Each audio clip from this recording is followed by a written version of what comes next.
In general, we have these 5 steps to design a magnetic component in our tool. So this is the first screen you see when open SmartNetics. In here, you can see that you can design either a transformer or an inductor.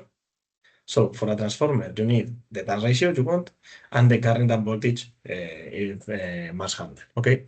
To describe these waveforms, you can select one of the, let's say, regular shapes, so sinusoidal, triangular, rectangular, etc.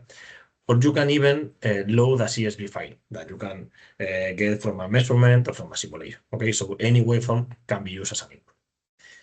If you want to design an inductor, instead of the turn ratio, you need the inductance, and instead of current and voltage, current is enough with the same requirements. You can select a sinusoidal, triangular, current, whatever, and you can load that from a CSV file if you prefer.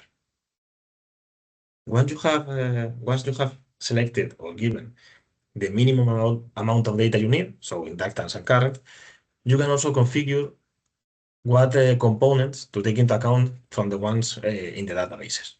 So you can select what geometries to use, for example, E100 and E71, for example, what core materials from different manufacturers. We have ferrites, amorphous, nanocrystalline. We also have iron powder, and you can add your own entries to any database. So you can use your own components, or you can even imagine new materials or whatever, and you want to try them, and you can add them to the database. And the same for conductors. We have rigid wires, we have leads wires, etc.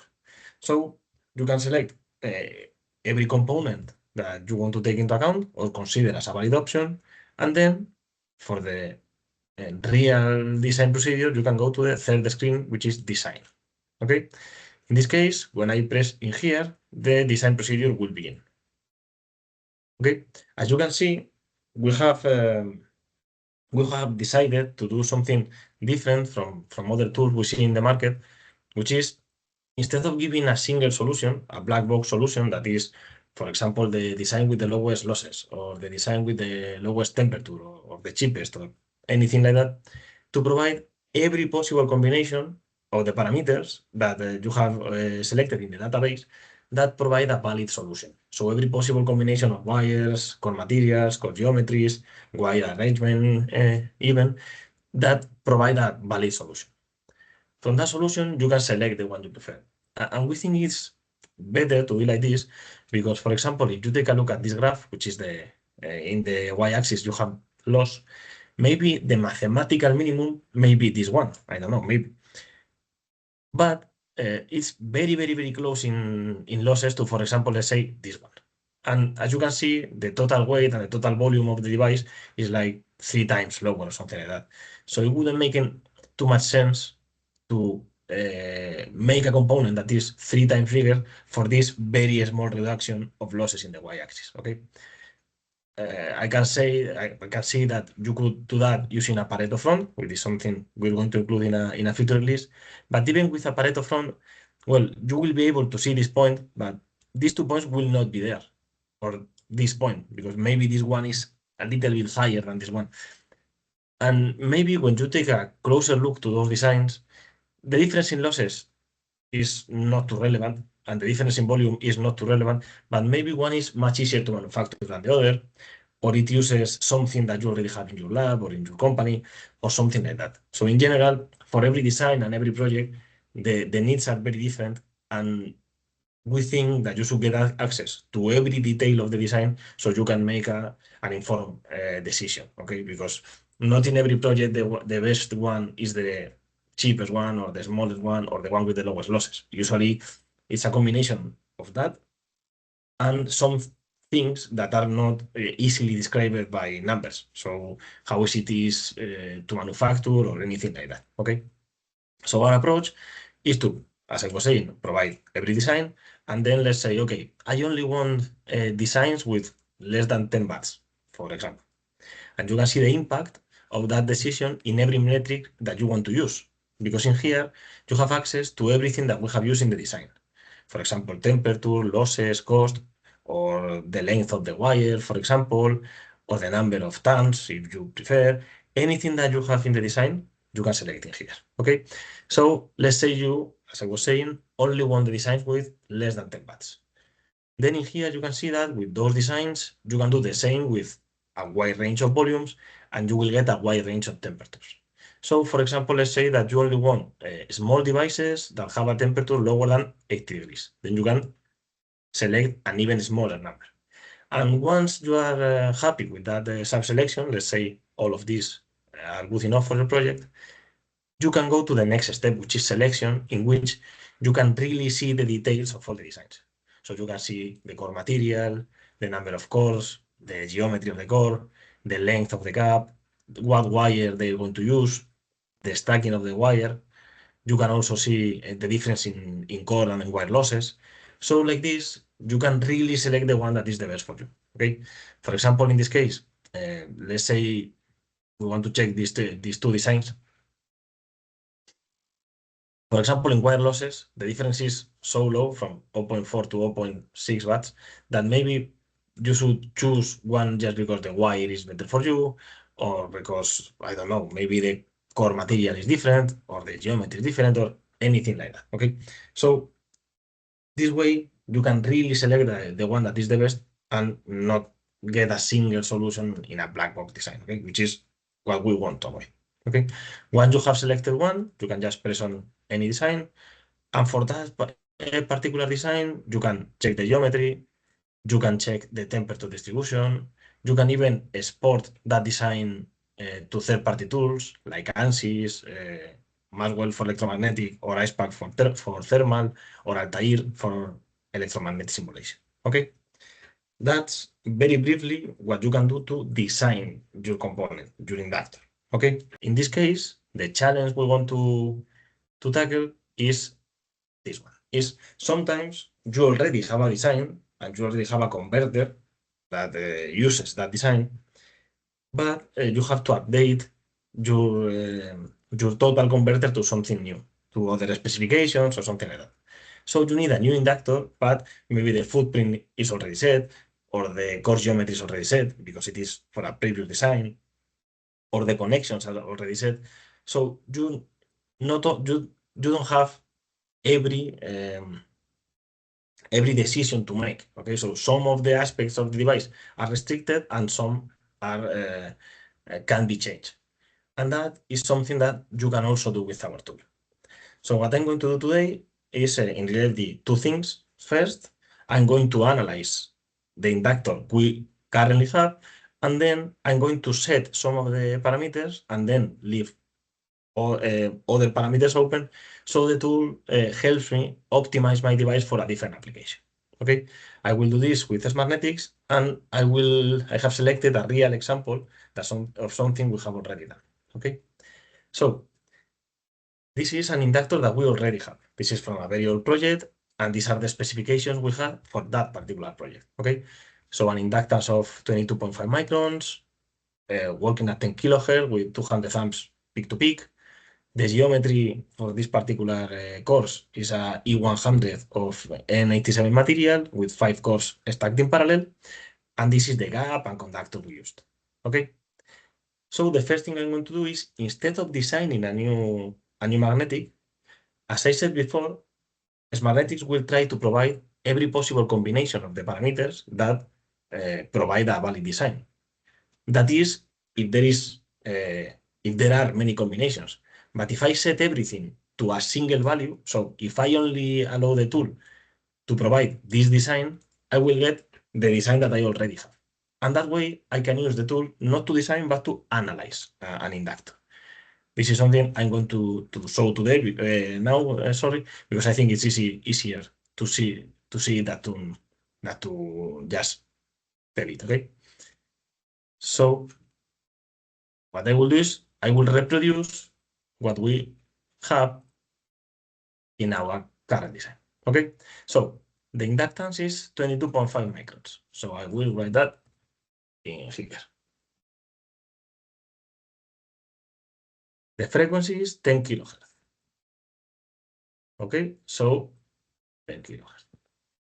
The current I have to handle is 200 amps peak to peak and triangular. So triangular 200 amps. Okay, this is for the current. Then I know the core geometry has to be an E100. So instead of having several options, I will restrict that to only the one that I know I have.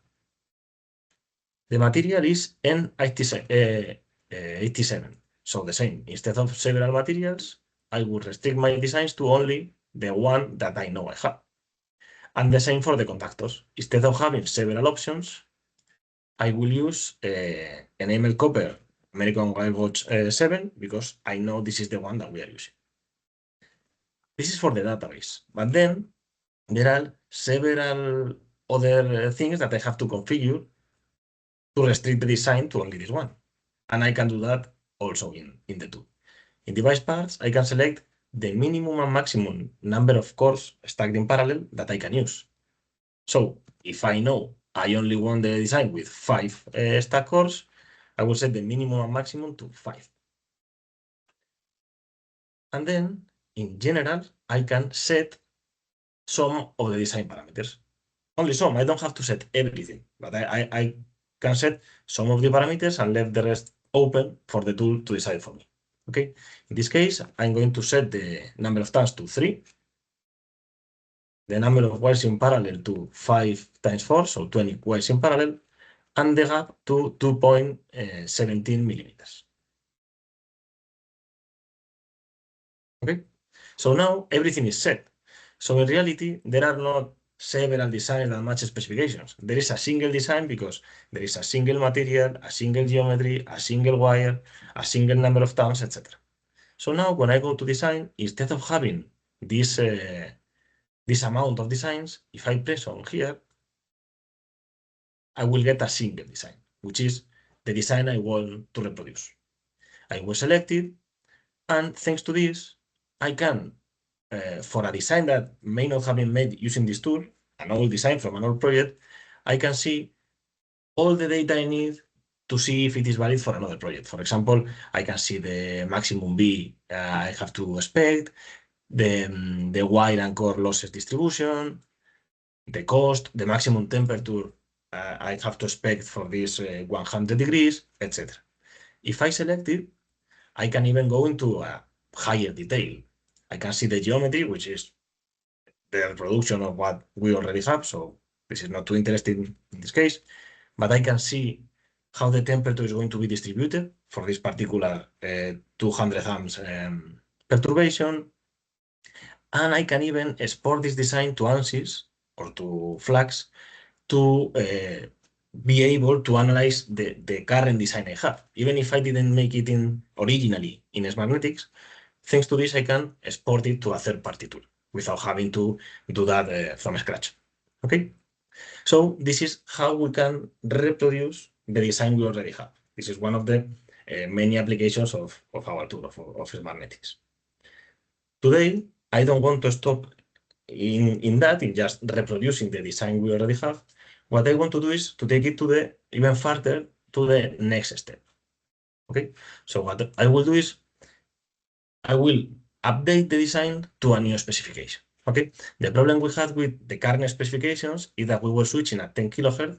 So that's in the range that we can hear. So we were having problems with the noise that the converter was generating.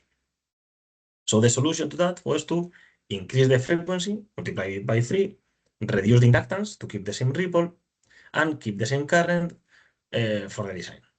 And then, since the converter is going to be the same, the footprint is going to be more or less the same, the connections are going to be more or less the same, so we will keep the same core geometries and the same number of cores. So the volume and the footprint of the device has to be more or less the same, because it has to be connected as it was before. What we want to see is what do we have to change to adapt our current design to these new specifications. Okay, we can do this very easily in SmartNetics. Until now, we said that we wanted 22.5 microns, but now we want 7.5 microns. Instead of switching at 10 kilohertz, we're going to switch at 50,000. So as you can see, the current is the same, but obviously the time is different. And we have set everything for our design, including the gap length. In this case, we have changed the inductance, so we have to change the gap length. And instead of calculating that ourselves, what I will do is I will erase this limitation. So now it is open for the tool to decide the new gap. I will keep the number of turns and everything else, but the tool will calculate the new gap just to see if we can achieve the inductance we want with the same wires, same core, etc. Everything else is the same. I will press in here, and the tool provides a new design. I will select it, and I'm not going to enter into too much detail, but the design is almost the same because everything else is set, so same core, same material, etc. The only thing that has changed is the gap in here. Okay, now I have selected that. I can go back and see, for example, if my device is going to handle these new specifications well enough. For example, in here, I can see that I can handle that specifications. Instead of 100 degrees, I'm having 83 degrees or something like that, 84.9 in the winding, 83 in the middle of the core, etc. So that's already good enough. We can use the same device, just change the gap, and that's all. And we can adapt it to a new specification. This would be good enough as a first step. But what I will do here is, okay, we need to buy new stuff for the new converters. So we will take advantage of the fact that we need to buy more things, not to use the same stuff or something close to the old stuff, but to improve on it, to see if now that we have changed the frequency and the specifications, we can create a better inductor. And on top of that, we have increased the frequency, so we are expecting higher losses in the semiconductors. So it would be great if we could reduce the losses in the inductor, just to keep the converter working with the same efficiency, more or less, as it had before, or the same heat dissipation, etc. So to improve on that, what I have to do is just give more options to the tool to decide. For example, if I go back to configuration, keeping the same geometry, same footprint, and same everything, I can see if I can improve the design by changing the material. For example, the same core, the same E100 core, but with a material that may be more suited for this higher frequency. For example, the N97, also by TDK. Now, if I select both materials and leave everything else to set to a value, instead of a single design, I will get two designs, one with one material and one with the other material, as you can see here, okay? I will select both of them, and I will go to selection to see the details, okay? In here, you can see that the cores are the same, the number of cores is the same, the wires are the same, the turns are the same. The only change in here is the core material. If I go to the right, we can see that by changing the material, we can change from more than 9 watts in the core to less than 5. So we can reduce the core losses to 1/2 of it just by changing the material, keeping everything else the same, okay? So I will select that material, and I will go back to the temperature graph, okay? As you can see, everything was closer to 80 something, and now we have reduced that to 74, 69 in the core, etc. Okay, so this is an improvement, an easy improvement on what we have been doing. The only thing we have to change is the core material, and everything is the same. So the footprint is the same, the converter is the same, everything else is the same. Just by looking at the graphs in here, for example, the temperature one or the geometry one, the first thing we can see is that the gap is most probably too high, okay? Because we're handling 200 amps peak to peak at 30 kilohertz, so the leakage flux will surely be a problem, okay? So EMI is going to be a problem, heating in something that is close to the inductor is going to be a problem, etc. We need to change that without changing the geometry. So what we can do is we can change the number of turns to change the inductance using the turns, or easier even, we can change how we build that gap. What we can do is, instead of having the gap on the outer legs, which is going to create a problem for anything that is close to the inductor, we can put the gap in the central leg. So nothing is going to be close to it, nothing external. And even better than that is, instead of having a huge gap, we can see what happens if we distribute that big gap into smaller ones. We can see that we can allow that option once again in configuration. I will take out the old material. I know I want to make that with a better material, and I will go to device parts. In here, the only option I had until now was to allow the standard gapping, so the regular one with a gap in every leg, etc. But I can increase the number of options, in this checkbox. I can change I can allow as well a distributed gap, let's say from 1 to 5 gaps. Now, if I go back to design, once again, instead of a single solution with a single gap, I will have a solution for every kind of gap distribution. I will select all of them once again, and I will go to selection. Okay, in here, we can see that I have the previous solution, the one that has a gap in the legs that have winding and a gap in the legs that don't have winding, so the regular gap that we all know. And then I have the 3 options that have gaps only in the central leg. The first one is a single gap in the central leg. I will just select it just to show what I mean, which is something that is, okay, maybe better because it doesn't have a gap in the outer legs, so it will not affect the surroundings that much, but having a gap this big close to the wires is something that is not going to work properly due to the fringing flags. So instead of that, I will select one that instead of a single gap has a distribution of gaps. In this case, 5. Could be any number. Okay, I will select it. And if I go back, I see that this design is much more convenient for what we are aiming to do. Okay, this is going to work way better than the previous designs. In this case, when you have such a big gap, it's easier to just use distributed gaps. Okay, just 1 second, I will drink some water.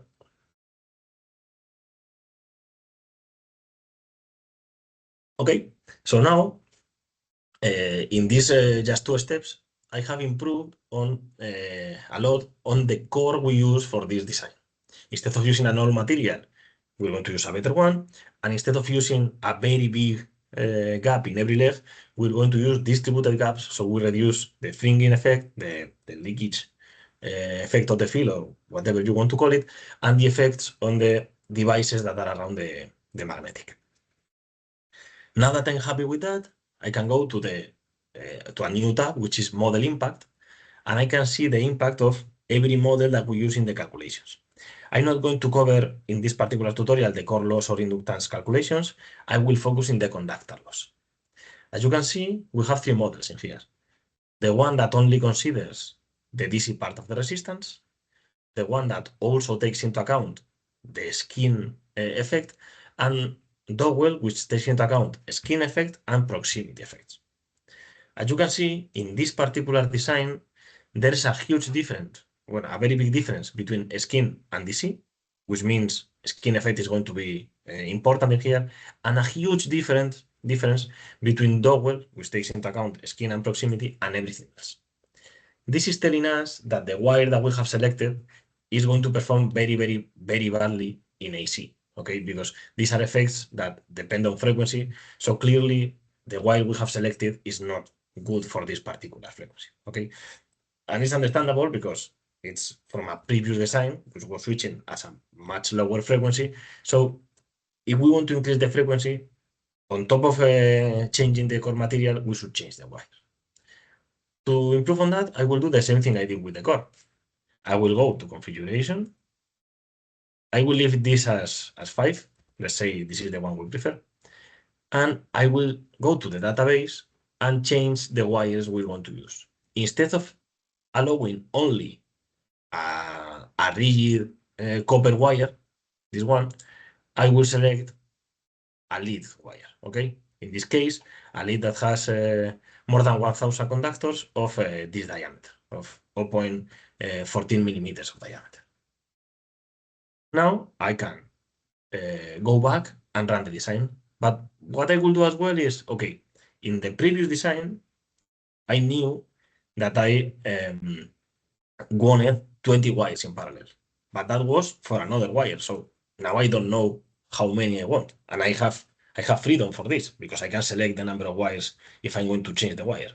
So I will leave to 0, these both options in here, and the tool will calculate the number of turns, the possible numbers of turns that are, wires in parallel that are better for us. Okay. Now, instead of a single solution, we will have some solutions with different winding configurations. I will press in here again. And as you can see, I have several configurations. I will select all of them and I will go to the next screen. As you can see, the cores are only these ones because it is set to a given value, the same for the material, the same for the gaps, because I have set everything to a given value. The differences are in here. The amount of wires I use in vertical and horizontal. Just a little explanation about this. I will go back to my presentation. I always talk about vertical and horizontal because in SmartNetics, we assume we are stacking wires. We are making, let's say, packages of wires in rectangles, okay? So, for example, if you use 6 wires in parallel, you have these 4 ways to stack the wires. 1 by 6, 2 by 3, 3 by 2, or 6 by 1. All of them have 6 wires, but the winding is different, and the AC losses are different because the proximity effects are going to be different, and that is something that is considered into SmartNetics. So, back to SmartNetics, I can see that I have many ways, to do the same design.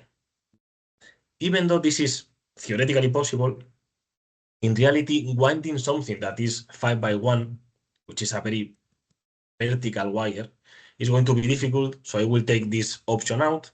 The same for the 4 by 1 and 3 by 1, because I prefer to focus on easier solutions. And I can see now that I can make the same design using 3 by 2 wires, 2 by 2 wires, 1 by 2, 2 by 1, etc. And I can see the difference it makes in here. For example, the wire losses or the DC resistance is obviously much lower in the one that uses 3 by 2 wires than the one that uses 2 by 1. In exchange, the cost is obviously higher, the higher the number of wires. Okay, so you can select the one that is really best for you. The difference is only a bat in the wire losses. So maybe for your particular project, you prefer to use something that is cheaper, for example, even though the difference is not too much, or because you want to use less wire because it's easier to buy less wire or something like that. In this particular case, what we wanted was to reduce losses as much as possible, so I will select the one with the lowest losses, so this one. But you can select the one you prefer, it doesn't matter. Okay, I will select this design and go back again to see the results. So now, instead of a rigid wire, I'm using lead wire. The core is the same.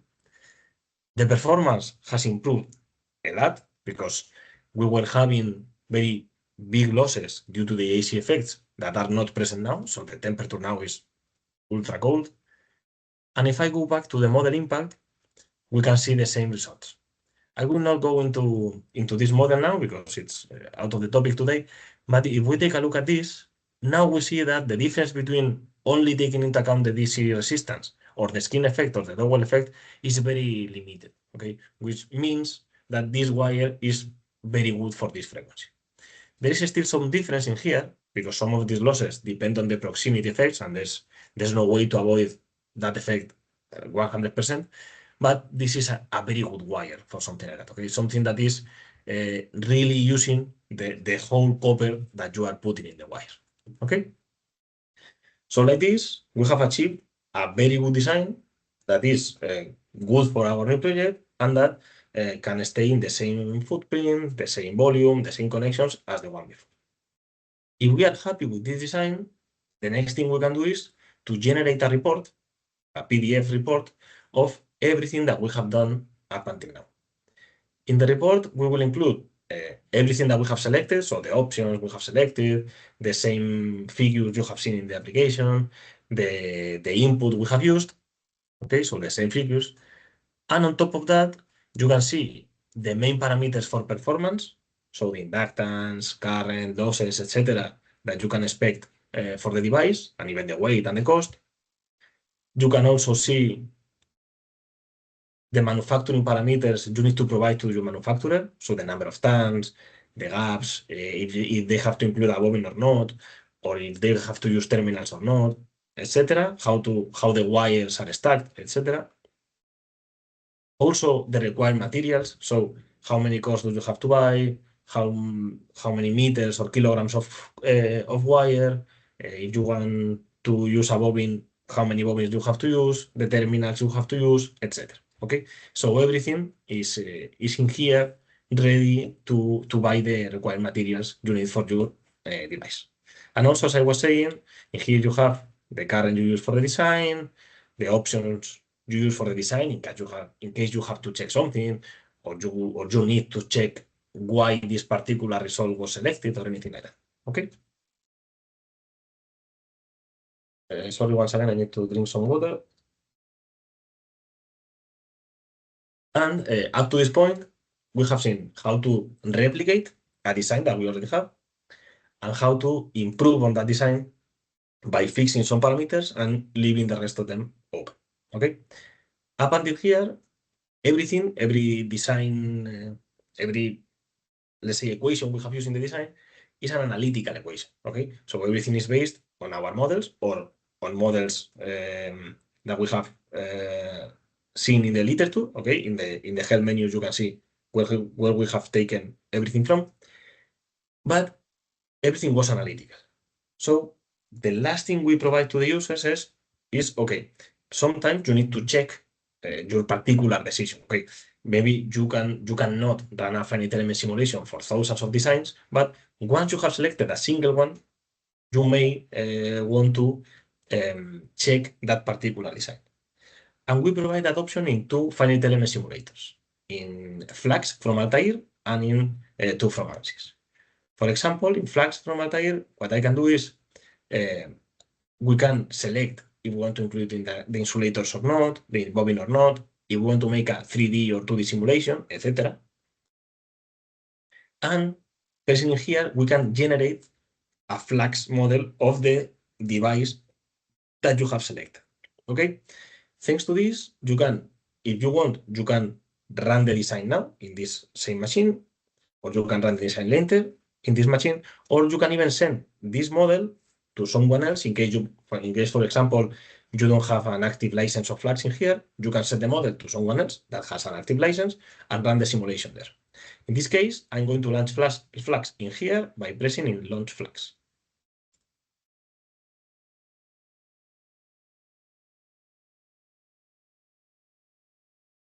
Okay, and what it does is it automatically launches Flux and it starts mapping everything that you have selected in the tool to Flux. So it will map the core material you selected, the core geometry you selected, the wire you selected. It will include the current or voltage perturbation that you selected. Everything will be already made to reproduce the same design you have in SmartNetics. Okay. I'm sorry because this seems to be having some problem with the license because this is not my computer. I will try again. Sometimes I need to launch Flux twice because it needs to check the license. I will see.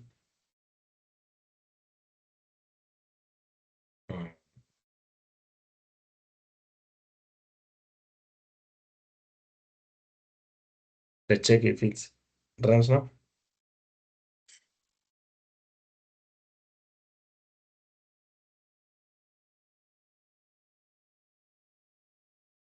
Okay, it is working now.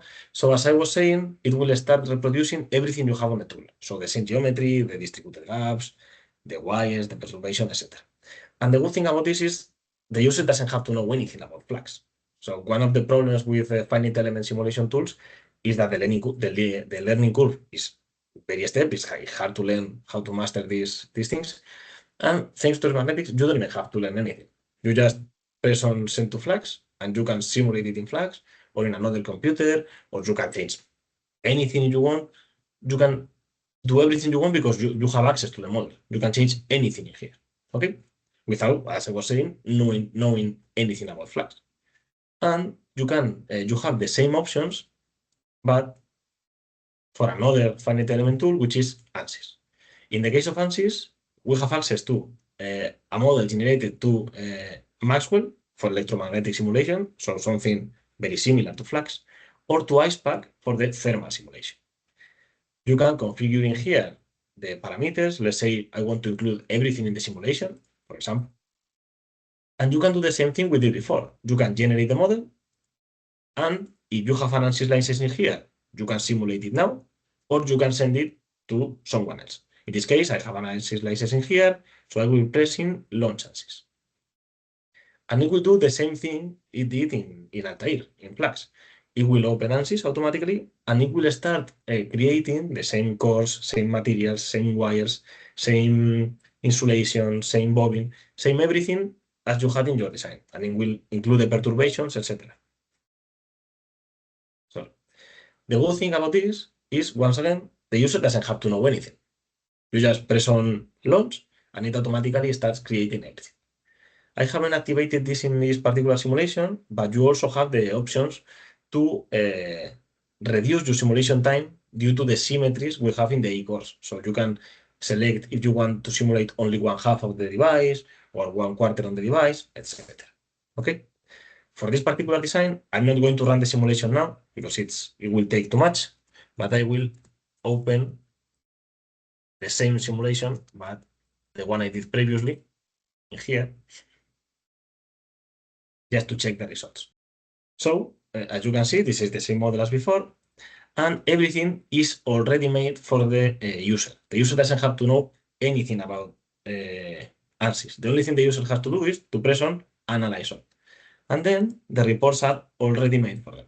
Okay, I will change you have the x-axis temperature, the y-axis, the z-axis, everything that you may need, and I will just show the whole days. Okay, and as you can see a very detailed distribution of the temperature with a maximum temperature of 38.74, which matches quite nicely the expected temperature. Okay, the expected temperature we had in SmartNetics is 39.5 in the center of the core, and in here you have 38.23, so 1 degree difference, which is a great matching between theory and simulation. And in here, the good thing is you can see the whole temperature distribution, something that we cannot calculate analytically. Okay, so thanks to this, without knowing in principle anything about ANSYS or any other tool, you can check your designs against third-party tools, and you can send your model to other people, etc.